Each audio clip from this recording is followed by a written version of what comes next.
Right, here we are. We're history in the making with the Borderline tonight. I'm with the original members of Stray. Steve Gadd, Bromham, Gary Giles, Ritchie Cole. And Huey, Louie and Dewey. Hi guys! Like I say, it's the 50th anniversary tonight. Yes. 1966, England won the World Cup. That's when you boys started. That's right. Yes, thank you. And I think the first question is, what was it like when England won the World Cup? Brilliant. I was, really good. I was on holiday, I remember, at the time. Yeah. And watching it on holiday with Mum and Dad. Our last holiday. Yeah, it was very good. Yeah. Great atmosphere in the country at that time with that. Yeah. It really picked everybody up. Everything was good in Yeah, 66. in those days. days. No, it was. I mean, Yeah. music, everything was changing. Fashion. Yeah. Yeah. And I know all about fashion because he gave me a pair of his stylish trousers. Still Great got 'em. pinstripe flares, remember? No, you did. And you only gave them to me. You only gave them to me because they had a hole in the knee. Oh right, well, that makes sense. That's in fashion now. Yeah, of course it is. And like I say, tonight is a historic gig. You know, when was the last time the four of you played together? 1994. 1966. I think. Steve was there. He was. He was. When England won the 94. World Cup. 94. 94. Yeah. Oh no, it wasn't. And, Oh yes it was. No it wasn't. well, I say 94. That's 22 years ago. So that's almost a half a Is he century. 22 or 32? 22. 22. Oh, Yeah. yeah. Yeah. Well, as long as I thought. It feels like 32. For Yeah. 550. How did this reunion tonight come about? Accident. Actually, It was. It was an accident. It was a complete accident. Yeah. And shut your face. What actually happened was Jim Driver at the Borderline, or the Borderline promoter, said about doing another show, and it came up in conversation about, you know, do you realise it's 50 years since we put the band together? And it was a conversation I was having with Stu, who plays bass at the moment with me, and when I phoned him up and said about doing the gig, he said, 50 years, wouldn't it be great if you could get the original guys together again? I said, that'll never happen. I said, it'll be a geographical nightmare. And he said, I think it'll be really great. I said, well, I'll phone them then. And they all said yes. We did. we did. Maria. And Here we are. Here we are. I didn't think that it would happen, to be honest with you. I think No, I didn't- geography. Didn't think we'd ever see Richard, let's put it that way. No, did I? Well, I say Gary makes an appearance now and again, instead of you, Steve. But you know, Richard is the Lord Lucan. Yeah, he's definitely on the run. Yeah. Yeah. What's his Big name? time. Lucan. I've been allowed out to Yeah. civilised society. Did you notice that I at had the to time be that back he in my- disappeared, so did Lord Lucan? Yeah. And I have to be back in my box within half an hour. And obviously, you know, a big event like this, you think there'd be a lot of rehearsals, but apparently the rehearsal was the sound check. You saw it? Yes, I saw it. And say, I was mightily impressed. We could not get it together. Totally, to get we're all over together. the place. Everyone's in different areas. And geography was saying to Yeah. us it's going to be impossible. I'm not going to spend 500 quid getting to fucking rehearsal. And then 500 quid home. Well, I say, you just sound check 3 songs. He's so tight. This guy's so tight. One of the songs you sound check was After the Storm. Yeah. It's got, you know, 5 different changes in that Yeah. song, so Yeah, quite a bit in that. Yeah. And when you haven't done it for a while, the old legs are a little bit. I did have a virtual rehearsal band up where I am in Scotland. That was good. friends I work Virtual. with. Yeah, they were virtual, yeah. They almost Virtually there. Was he as good looking as me? No, don't answer that. Right, carry on. No. It's a play. let's go back to the beginning of Stray, and you know, 66. The music climate was very different, you know, it's like the Beatles, the Stones, the Kinks, very early days. What music was you listening to yourselves? Beatles, Stones, Different. Kinks. Yeah. spot on, Mark. Yeah, it was. I mean, in And those a few days, others. Unbelievable. No, I mean, that time was pre-Zeppelin. It was pre a lot of the big bands. Well, it's a that came very along. wide range of music. Yeah. It was everything. There was, Yeah. it wasn't pop. pigeonholed then. There was a lot of we- pop songs around. we- I remember when Status Quo came out with. they were quality pop. Matchstick. Yeah, it was a quality stuff. Plastic Man. Yeah, Yeah. all quality pop songs. I mean, we Well, used to. small faces, Well, stuff when- like when that. we- Great When we first Yeah. started, when we first You started used to love playing, old plot we used to boys, do Beatles tunes, and Yeah. we all loved the same music, Town and Motown. I think that's why Yeah. we got on so well, because we all See, liked it, didn't we? the thing was, I have to say that while he's sitting here, we had this guy Steve Crutchley who played drums when we first started when we was in school, and he joined about a year after to join a trad jazz band. Now, Steve sitting here to my right, used to have a Saturday job, right? I've still got it. And he said, I've got this bloke I work with called Richard. He plays drums. Go down St Catherine's Hall, where I used to live nearby, and go and have a look. So I went down and had a look, and I've never said it to his face, and I'm going to tell you the first time. He was the best drummer I'd ever seen, right? And he was sitting there looking like, not looking like, but whacking them like Keith Moon on an old drum kit covered in Union Jacks. Yeah, Am I right? yeah, no. And I said to Steve next, he said, What do you reckon? what do you reckon? I said, I reckon we should get him down.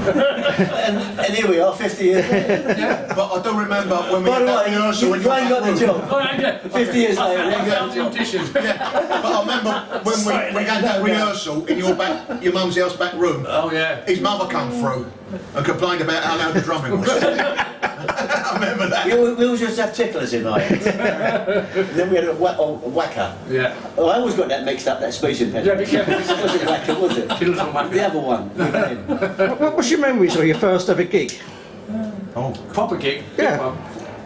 Actonians. Well, the first ever No, gig. no. But that was the first first ever ever gig. gig. That was Val and Dennis playing drums. If you- Our first gig. But if you think the proper one we did, a real good one, was at probably Chalk Farm, Roundhouse. That's when it changed. That's when it changed. That's when around it, That was when it Roundhouse. first really sort of, it became a different thing to what we were doing. Was that when you headlined as well? No. No. No, We were on Well, with, we done the doors. This, Yeah, is top of the when, this back. is when you had eclectic bills. Yeah. I think the first one was supposed to have been, I think it was Deep Purple. It was Deep Yeah. Purple. And it was Love Sculpture. Love Sculpture. The Deviants.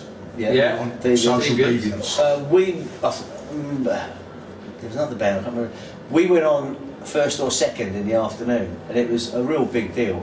We were all And still at school. We were the obviously. youngest band ever to play the Roundhouse. yeah, I think we yeah. were like 15, 16.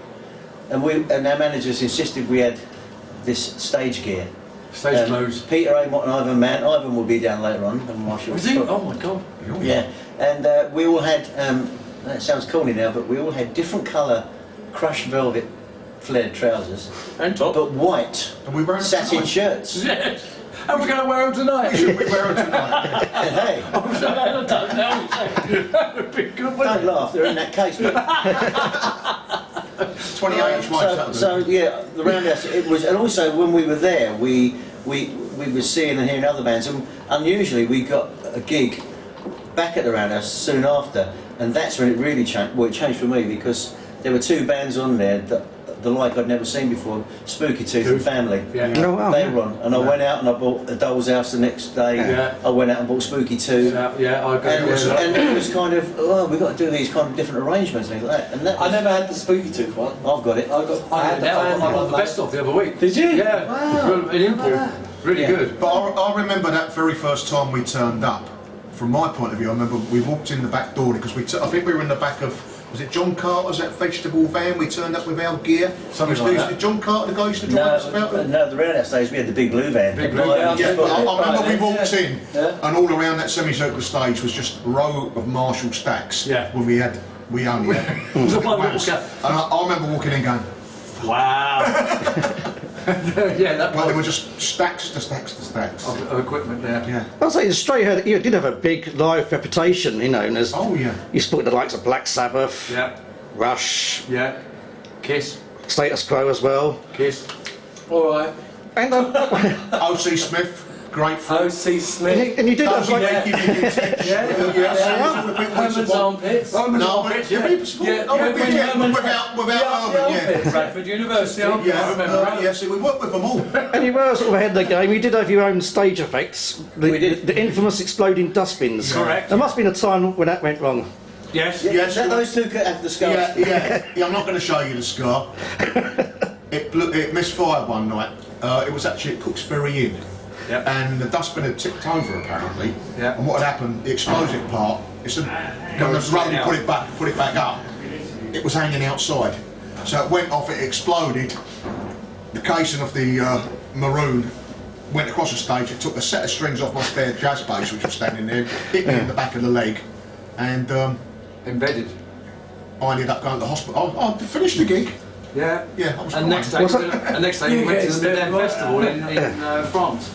And did you still use the dustbins? Yeah, we still used it. Yeah. We had. I was the first one to get hit, and that was at Imperial College. It hit me square in the back. Well, so we just had November the 5th, Guy Fawkes night. You know, when you're out there with your children or your grandchildren, do you ever go, look son, I'll show you, we'll pop the firework. That's nothing. Yeah, that's nothing. Yeah. Well, I remember we played at Imperial College, it hit me square in the back, and I carried on to the end of the set, and it had gone through my t-shirt and ripped all my t-shirt and embedded the hard cardboard in the back. Yeah. And our manager said, we better go down the hospital. And we went to the Hammersmith Hospital, sat there for about half an hour, a doctor came out and he said, how did you do this? And I said, you won't believe it. He said, try me. When I told him, he went, you must be mad. Sitting there with an explosive behind you. And that's how it did happen. It was very... So exactly what explosives were inside the bin, you know, how were they made? It was a pyrotechnic device, wasn't it, that we bought? Oh, you could buy them. They were at the time. They were It's all called like maroon. now. They were just maroons, called maroons, yeah. Yeah, but the other thing was we used to be quite a novelty really, was the effect when the explosion went off was like snow flying up in the air. Okay. But what actually happened was we used to, one of our little pre-stage thing, you know, people do these things, you know, like you do a little chant where you get together in a circle. We used to sit ripping paper up into little squares.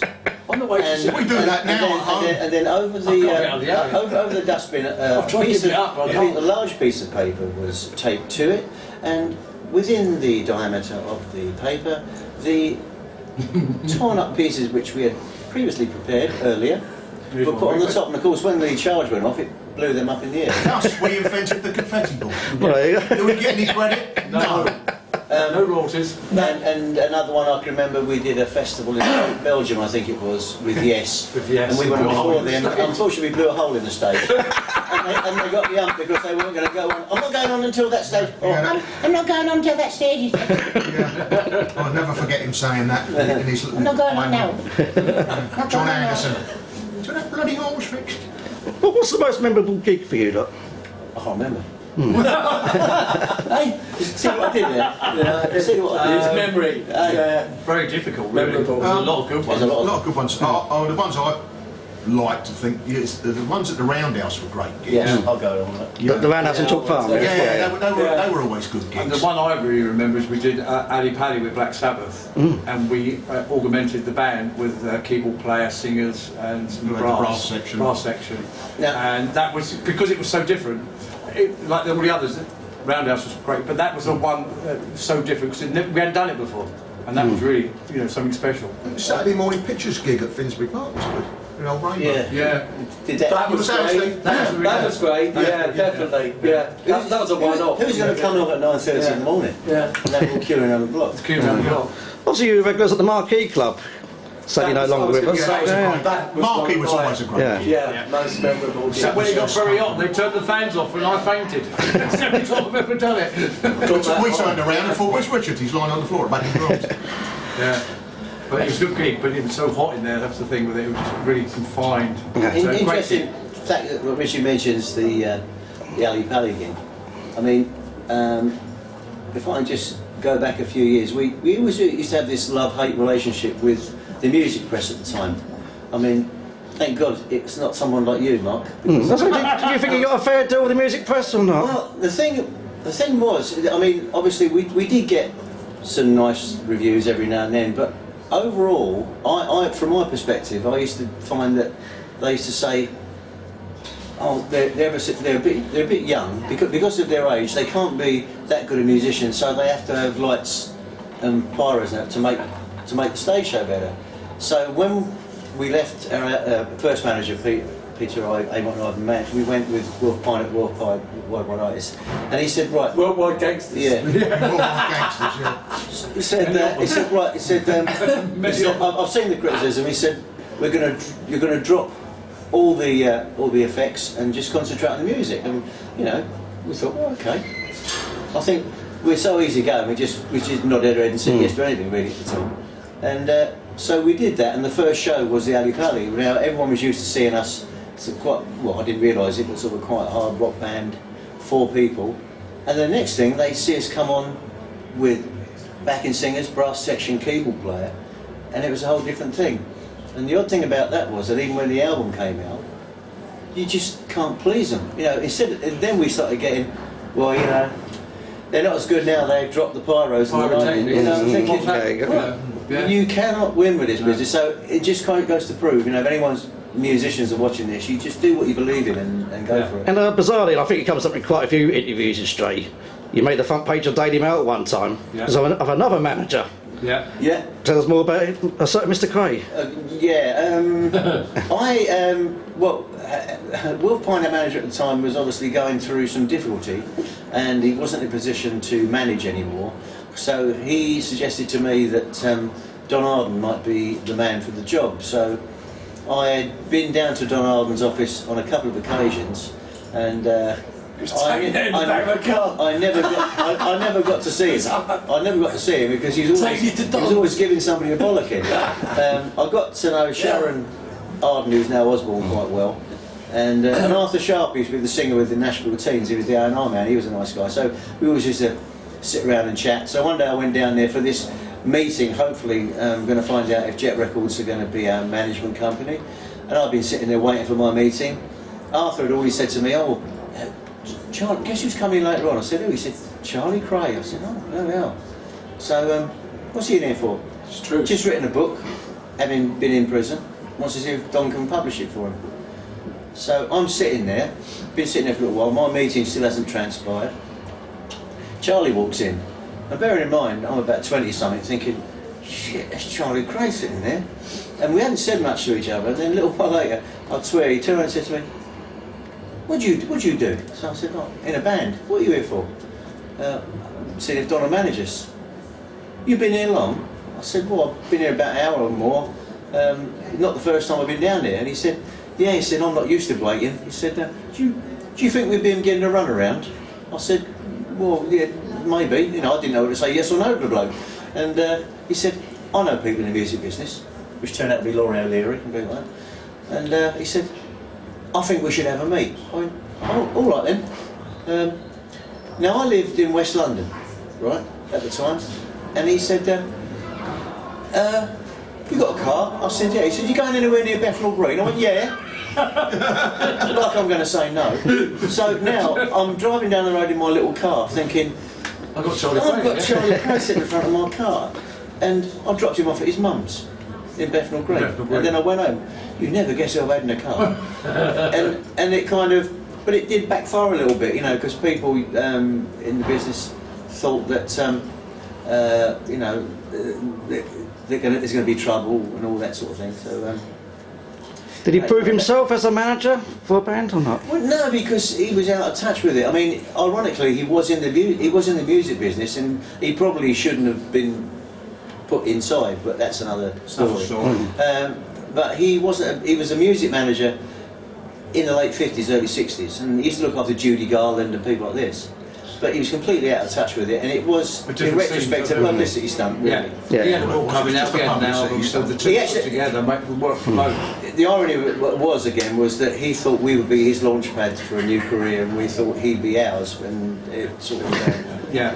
It backfired a little bit enough. The record company didn't want to be seen directly working with a known criminal. So, you know, there was lots of drawbacks to it.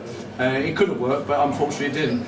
We did a few TV shows on the back of it, which was great, got us a bit of publicity. But at the end of the day, it's no good if the record company's pulling the strings on. And just Would before... you like to speak to these three gentlemen, because I've actually got to... Yeah, Del, you've got to get on stage in a minute, so you can go, because we're just going to talk about you now, actually. Oh! Yeah.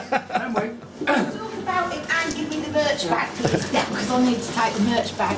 And to tell you gentlemen that we've sold a lot of posters on the standing that after the gig, please come to the merch stand and sign them. Will you do me a favour? Will you keep me a Stray t-shirt? Yes. Medium. My daughter. Yeah, and I'll pay you afterwards to come and get it from me. No, yes. Medium. Have you got the crayons ready if they want them signing? A big box of crayons. My daughter will keep it. Anyway, Can I let you know about that, Loda? Yeah. It's all right. we're hearing that business is doing good, and Must ask you one last question. Now Dale's got to go on stage to his first bit. It was all his fault. He's sort of kept the name Stray alive over the years. Which is good, yeah. Exactly. What's your feelings about that? Well, what you're seeing now is actually Del Bromham's Stray. Yeah. And it has been Del Bromham's Stray when he's doing that lineup.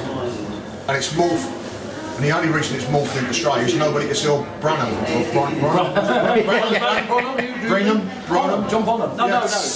But no, he has. He's good on him. He's still been putting it around. Yeah, What? and playing And the music music. as well. Yeah. He's got the scars to fill. I heard that part. God, he's bloody dropping again. No, He's fucking lurking. where's my special case gone? Am I sitting on it? Oh yeah, you are. You are too. Special case. He's only come back in case you hear any truth. What they You say? might want to film this. Oh, that's a special This case is my actually. special case. Look. Special case, yeah. He sings about the Battle of JD, and now you know why. Hey? Is that it? Yes, thank you. No, I think that's We've quite got class. Pete Dyer into the room. Hi Pete, how are you? Who's wanting me? Totally not in. Too late. I must ask you, Steve. And there's no lock. Gary and Richard, out of Stray, what do you do with your lives? A lot of fans want to know. And what have you been doing with yourselves? Well, I had an executive car company running various different people, heads of companies, TV stars, lots of different people all over the country to different places where they have to be. Quite interesting, meeting a lot of people, lots of different people. And I was a carpenter. I did that for 20 odd years, so it's quite good, and quite enjoyed it. Met a lot of nice people, but it's completely different. But I felt a little bit in touch with it because we were meeting some nice people in the industry a little bit as well. Like I picked up Peter Gabriel and people like that in this band, you know, lots of other people. So I'm still keeping it a little bit. Is it? That was me, Mr. Giles.